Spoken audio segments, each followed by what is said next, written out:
Friends, welcome to my Mallu cooks. എല്ലാവർക്കും ഇഷ്ടമുള്ള ഒരു സാധനമാണ്. സ്പെഷ്യലായിട്ട് നമ്മളിപ്പോൾ ഉണ്ടാക്കാനാണ് നമ്മുടെ സൂപ്പർ റെസിപ്പി അവലേസ് പൊടി. അവലേസ് പൊടി എങ്ങനെയാണ് നമ്മൾ ഉണ്ടാക്കുന്നതെന്ന് നോക്കാം.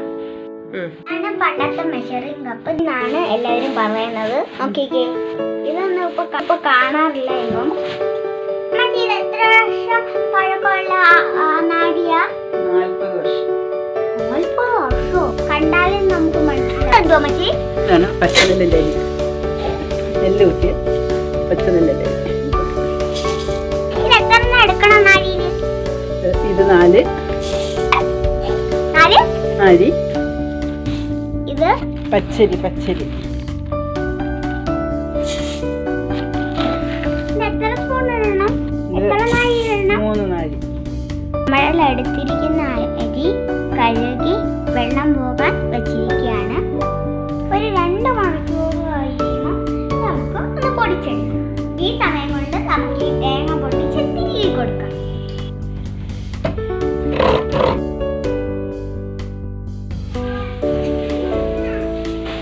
നമ്മൾ 3 തേങ്ങയാണ് ഇതിനെടുത്തിരിക്കുന്നത്.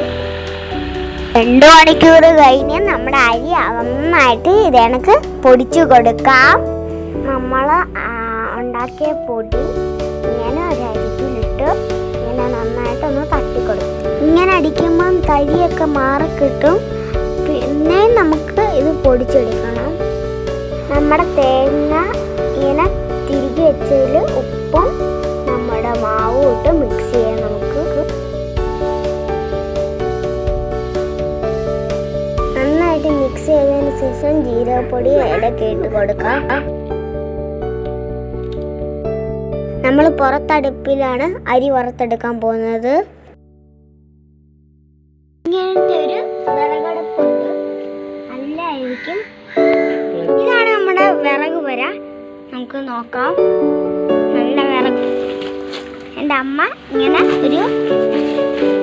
ഒരു തോടിൻ്റെ ചിരട്ട കോരിയതാണ്. അടുത്ത വീഡിയോയ്ക്കുള്ള ആൾക്കാർ ഇവിടെ കിടപ്പുണ്ട്.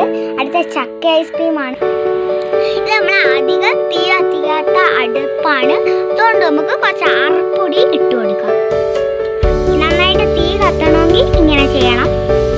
നമ്മുടെ അടുപ്പിലേക്ക് നമുക്ക് കുറച്ച് വിറക് ഇങ്ങനെ വെച്ച് കൊടുക്കാം. ഇപ്പം നമ്മൾ 3 വിറക് വെച്ചിട്ടുണ്ട്. നമുക്ക് ഉണങ്ങിയ 2 തൊണ്ടും കൂടെ വേണം. നമുക്ക് ഇച്ചിരി മണ്ണെണ്ണ ഒഴിച്ചു കൊടുക്കാം. എന്നാലേ പെട്ടെന്ന് തീ കത്തു. തീ കത്തിച്ചു കൊടുക്കാം. പെട്ടെന്ന് കത്തുന്നുണ്ടോ? നമ്മുടെ മണ്ണെണ്ണയൊക്കെ ഒഴിച്ചുകൊണ്ടാണ്. നിങ്ങളുടെ വീട്ടിലുള്ള പഞ്ഞ പേപ്പറൊക്കെ എടുത്ത് ഇങ്ങനെ എടുത്തു വെച്ചു. ഈ കനലാവാൻ വേണ്ടിയായിട്ട് നമ്മൾ ഒരു കലത്തിൽ വെള്ളം നിറച്ച് വെച്ചേക്കുവാണ്. ഇല്ലെങ്കിൽ നമ്മുടെ തീ നന്നായിട്ട് കത്താനാണ്. നമ്മുടെ തീ കനലായിട്ടുണ്ട്. ഇനി നമുക്ക് അതിനകത്തേക്ക് ഉരുളിയെടുത്തിട്ടു. നമ്മുടെ പൊടിച്ച മാവിലേക്ക് നമ്മൾ തേങ്ങയും ഏലക്കയും ജീരകപ്പൊടി ഇട്ടു. നമ്മുടെ ചട്ടിയിലേക്ക് നമ്മൾ ചെയ്തു വച്ചിരിക്കുന്ന പൊടി ഇങ്ങനെ ഇട്ട് കൊടുക്കാം.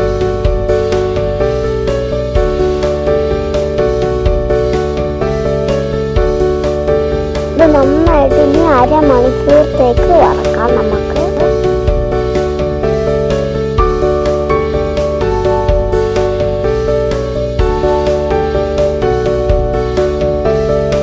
അരമണിക്കൂർ കൊണ്ട് ഇളക്കുന്ന പരുവാറായി. ഇനി ഒരു 1/2 മണിക്കൂർ കൂടെ എടുക്കേണ്ടി വരും. നന്നായിട്ട് ഇളക്കിയിട്ടുണ്ട്. എടുക്കാൻ സമയമായിട്ടുണ്ട്, അല്ലെങ്കിൽ അത് മൂത്ത് പോവും. ഇറക്കിയ ഉടനെ വേറെ ഒരു പാത്രത്തിലേക്ക് മാറ്റി വെക്കണം. നമ്മുടെ അവലേസ് പൊടി റെഡി. എല്ലാവർക്കും ഈ വീഡിയോ ഇഷ്ടപ്പെട്ടെങ്കിൽ ലൈക്കും ഷെയറും സബ്സ്ക്രൈബും ചെയ്യണേ. Bye bye.